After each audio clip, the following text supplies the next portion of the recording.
Hey guys, welcome back to JR14. As you can see, my Volkswagen's here, but my Mercedes isn't. It's because my Mercedes almost killed me last night. So without further ado, I had to take the Volkswagen to the shop and find out what's going on with the ML. So without further ado, starting the video right now.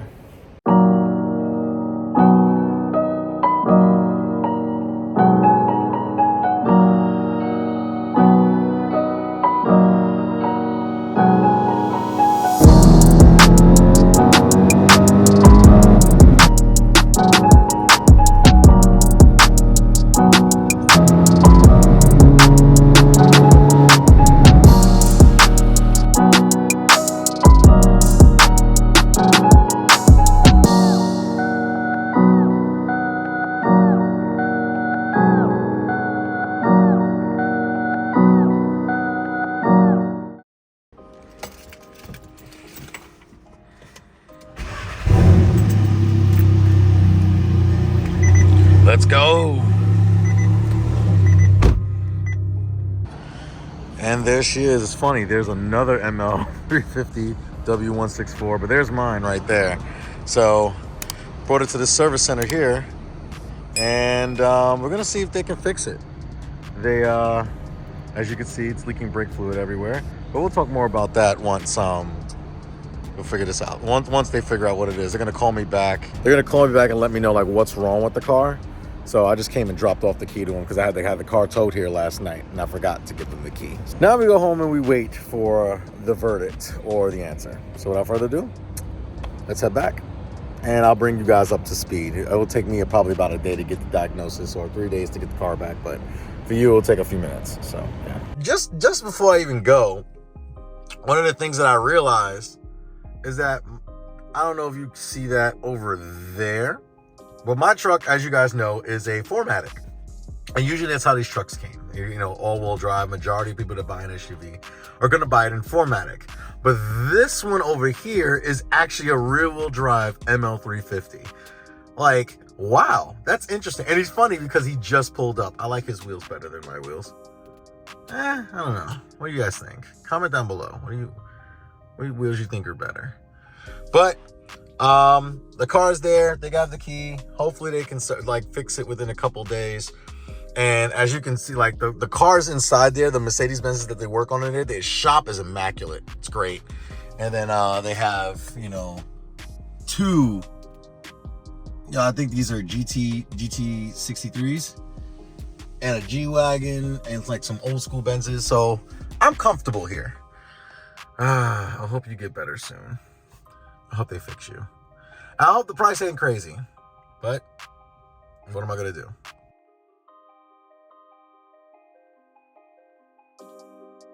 I'm back here with the ML, and we got it back from German service center in Maryland.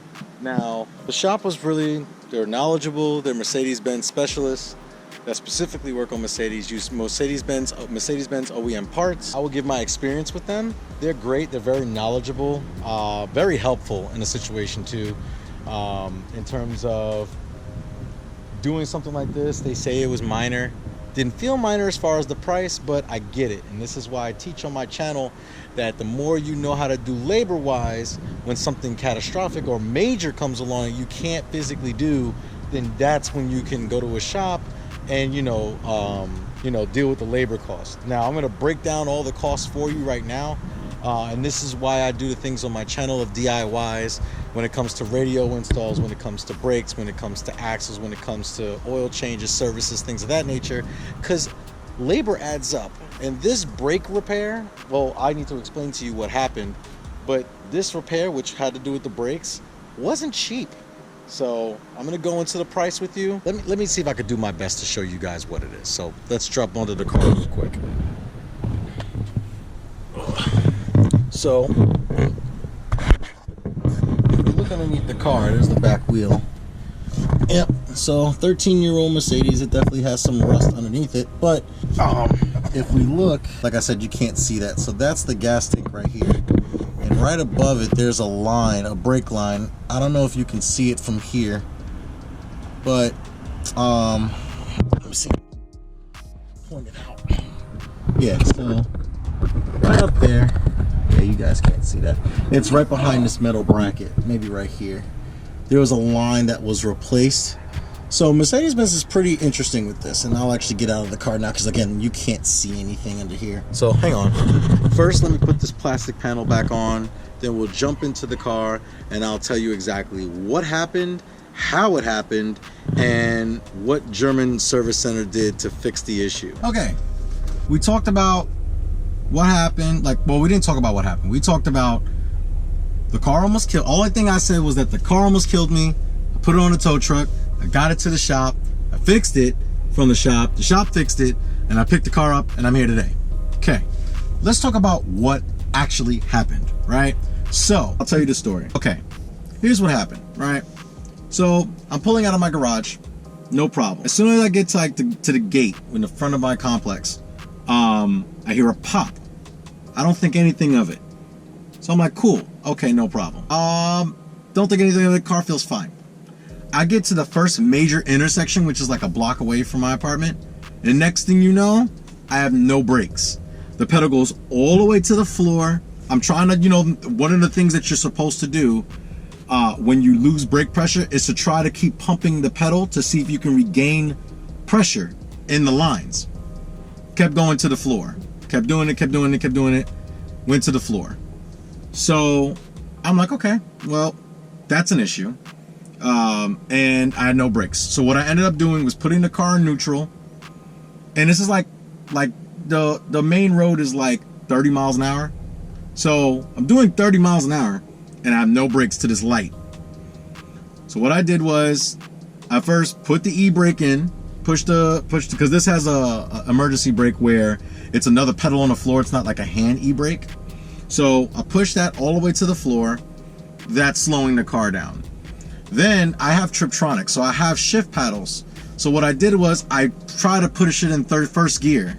That at least gives me some engine braking, and the rear brakes helping me out because the rear brakes or e-brakes, they're ran by a cable. They're not hydraulic. So you can pull the caliper manually to manually close the caliper so that you can still stop.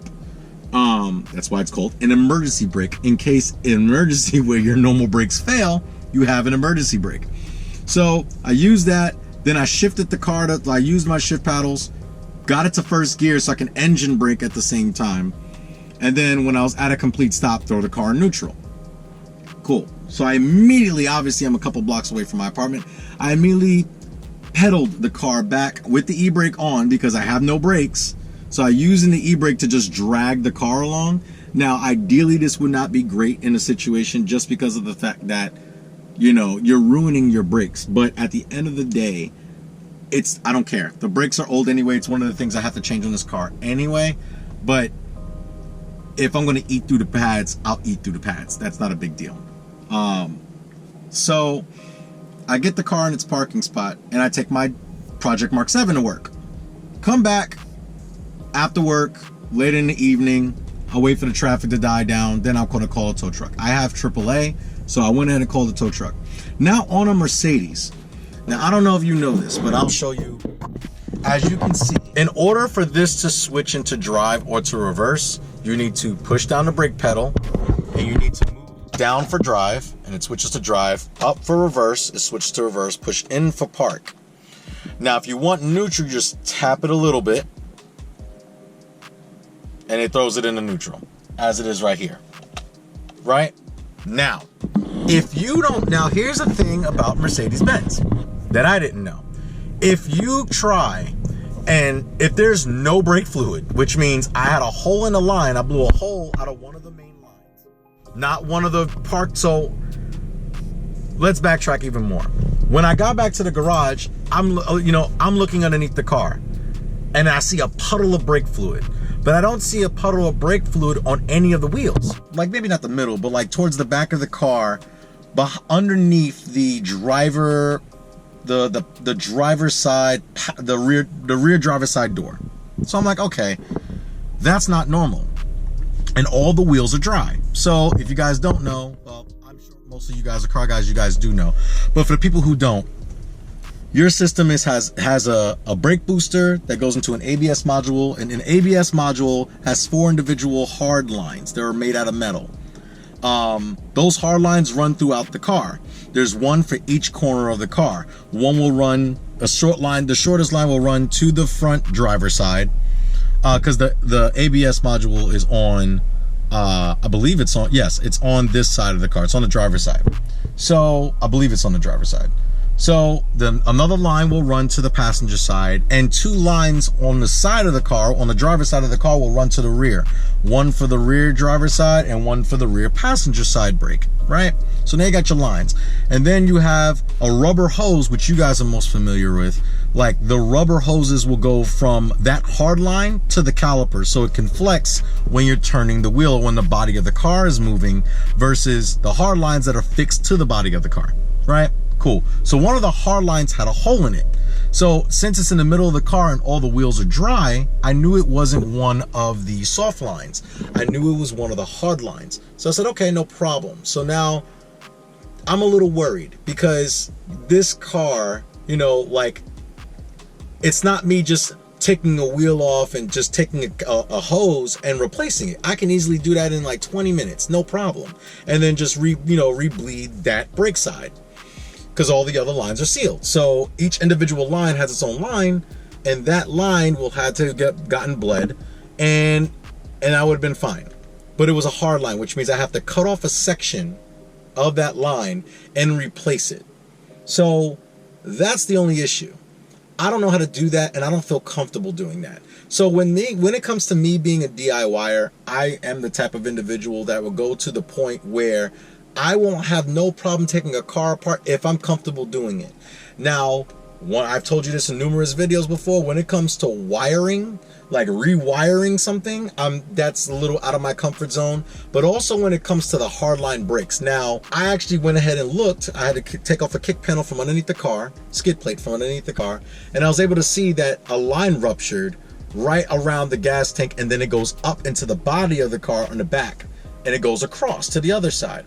So there was a small 90-degree pivot, that like a 90-degree angle, that blew a hole right in the line.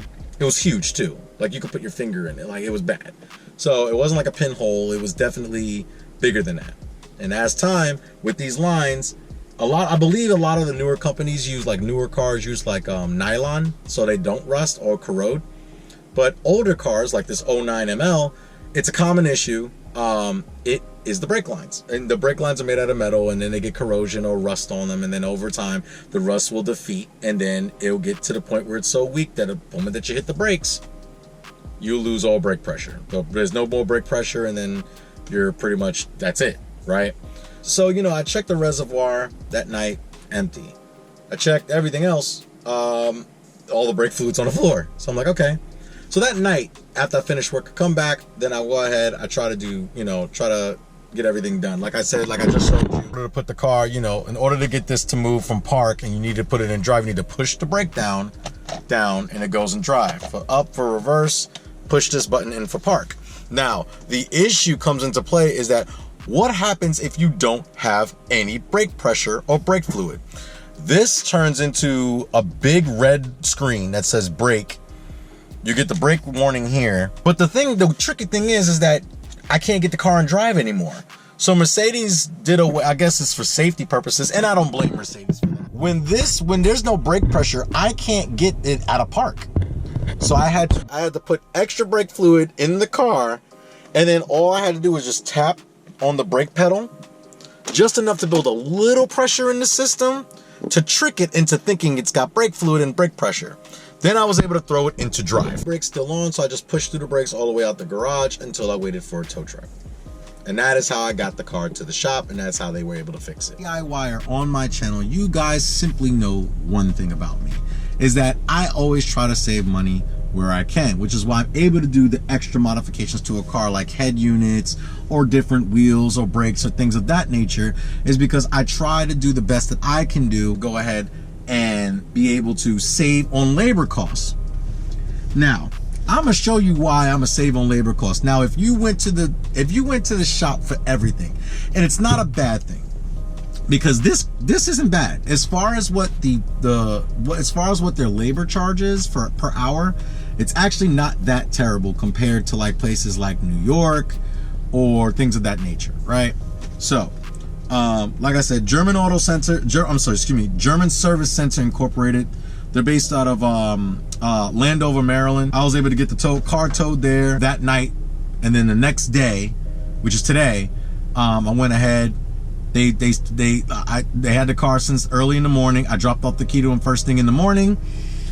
They do have a drop box, but I feel weird about that, so I physically brought them the key the next day in the morning, like 8 in the morning.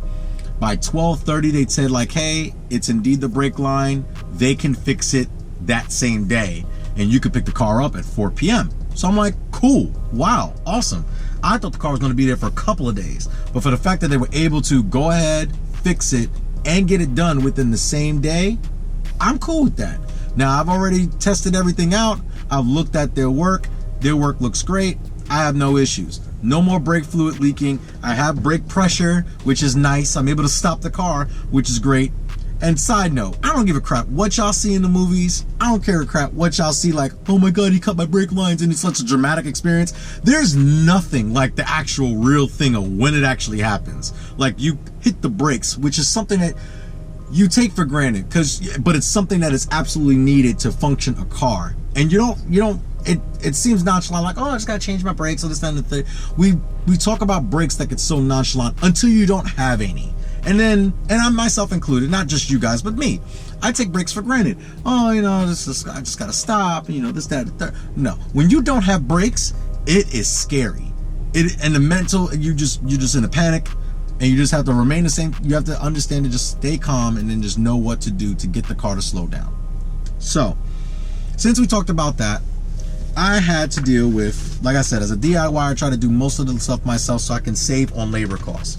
So when situations like this come up where I don't have that expertise and I don't feel comfortable doing it myself, because brakes is a safety issue. Brake lines, in order to get fluid, hydraulic brake fluid to each of these calipers to stop the car safely and effectively, I'm not comfortable dealing with that, especially like with just a hard line. If it was like, again, if it was one of those rubber lines, cool. Since it's a hard line, I don't have experience in cutting the lines in two different pieces and bending a new piece of wire, and I don't have experience in that, and I'm not trying to do that. I'm not trying to play with my life like that. So here's the receipt. So we're gonna get into the receipt. This whole job cost me $760. I'm not happy about it, but you have to understand, and this comes to a point where I talk about just making sure, like, I teach you guys things on this channel. I'm teaching myself at the same time, and I'm trying to show you guys how to do things. One of the things I also want to teach you guys is that if you're not comfortable doing something, it is okay to not do it. I would say get another friend that can help. If they're knowledgeable about it, you guys can do it together. If you guys don't know what you're doing on something specific, it is okay to go to a professional. Now, this shop, not too far away from where I live, so I'm like, okay, cool, great. Also, it's a Mercedes-Benz specialty facility, so they specialize in fixing Mercedes-Benzes, new, old, modern, vintage, doesn't matter. They had everything there, from GT63s to G-Wagons to C-Classes to E-Classes. And like I showed you in the previous clip, there was another ML just like mine. I don't know what it was there for, but again, now I don't have a relationship with these people, and I needed to find a shop for my car down here just in case something like this happens. And I think I'm going to continue using them. They're quick, they're effective, they're very courteous in time, they're very courteous in terms of the respect of the customer, telling them exactly what's going on. Now, they don't know me, I don't know them, so I couldn't show you any of the footage of how to do it and what they're exactly doing, because this is a new relationship with me. European Auto, I'm personal friends with Gio, so I'm able to film certain things with my car to show you guys the process. Unfortunately, I'm not able to show you that process today because I am dealing with a shop that I've never dealt with before. But since I live out here and I don't live in New York anymore, I have to now find a specific shop that I'm able to, if I can't do things myself, I have to find a specific shop that's able to help me in a time of need. So I'm gonna go through, like I told you, the whole price with labor and everything was $760. Ugh, kill me. So what they did was they removed and replaced the rear mid hard brake line, replenish brake fluid, and bleed the system. They charged 4 hours for that. Now, obviously, I'm going to probably confirm this with my boy next time just to see, who lives in New York, and he has a shop as well. And I just want to confirm with him in terms of, like, you know, labor costs and things like that. But I don't think this is bad. $146 an hour for labor.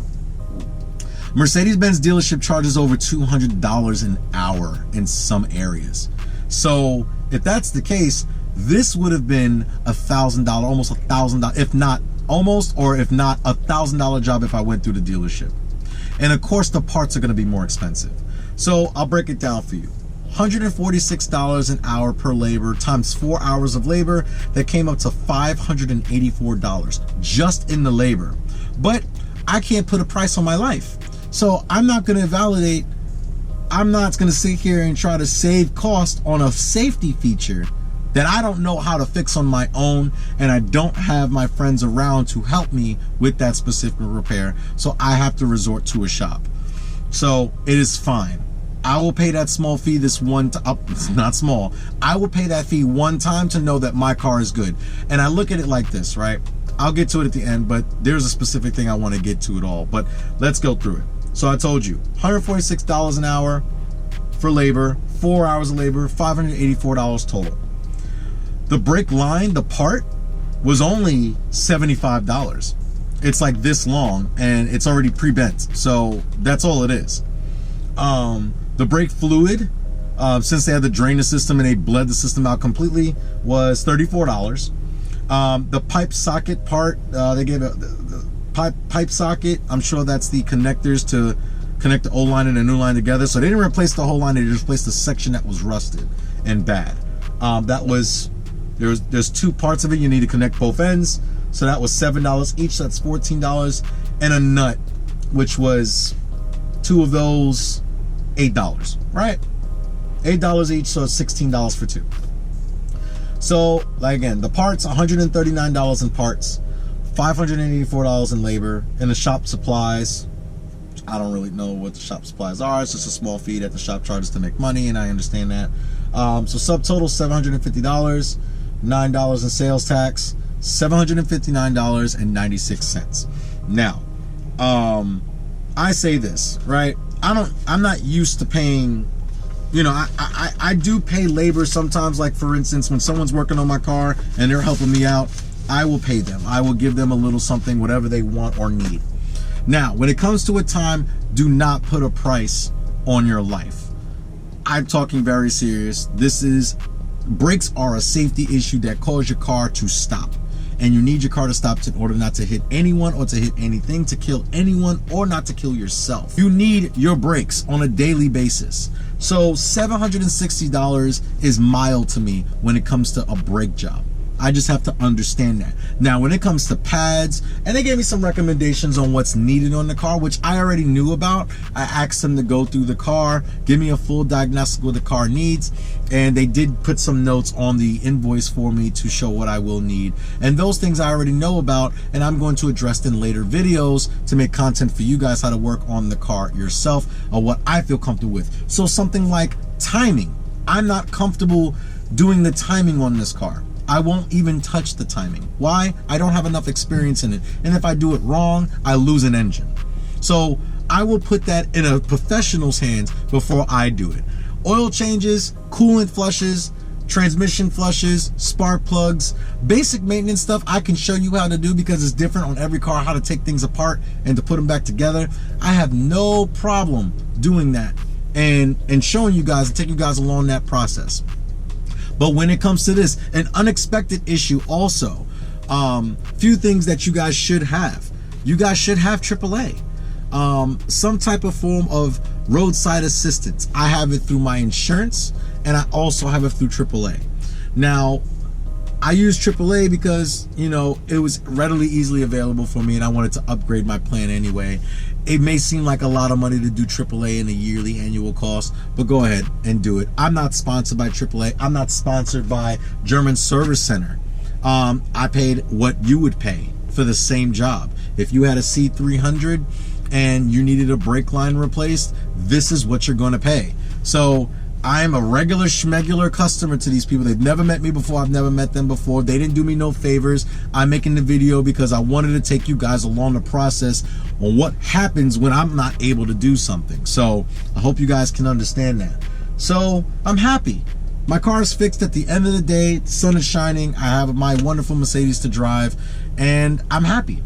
Now, another thing that I really will tell you guys, the last thing I will tell you is that I'm happy. I have a peace of mind for a few reasons. A professional done the job. I know it's done correctly. And now if anything goes wrong with the brakes, who touched them? Not me, but the professionals did. So they are liable for anything that happens with the brakes going forward. Now, I'm not trying to pin situations on people, but I now have a reference to take the car back to somebody. I don't have to take it apart myself to do it. I'm not a full-blown mechanic. Most of the jobs I'm doing in my friend's garage, which he lives 80, 90 miles away from me, or I do them in my own personal garage, or my own community garage here at my complex. So just let it be known that I try to do things as I can do them, when can I do them, just because of the fact that I know how to do them, or I'm comfortable enough to do them. But when I'm not comfortable, and this goes for you, if you are not comfortable doing something as far as a repair, find a professional, shop around. I also shop around not specifically for the price, but I also shop around for the quality of the work based on the reviews and the rating of the shop. Very important. I did that, and I found this shop because I've never had to use a shop before here in Maryland. This is my first time. So now I have a shop that I'm comfortable with. They do the work fast. They do it right. They're very communicated. They communicated throughout the whole day to me. And they quoted me the price of what it's going to be. I told them, go ahead and go on and do it. And I already knew what to expect. And that was it. It just makes the process a lot easier. And now I have that peace of mind knowing that we should be good in terms of the lines and everything else. If not, then I know how to do this process a lot easier now. If you do like this video, please give it a thumbs up. I'm sorry that I talked a lot. I'm sorry that it wasn't like me taking stuff apart and putting it back together and showing you a process. This is just something that I figured I can make a piece of content on to show the other side of things when I cannot do something myself, if limited on resources, or just am not, or limited on the knowledge on how to do the repair correctly. So I hope you guys did like this video. Please give it a thumbs up. Also make sure that you like, share, and subscribe to JR14. And I'll see you guys in the next one. You guys take care.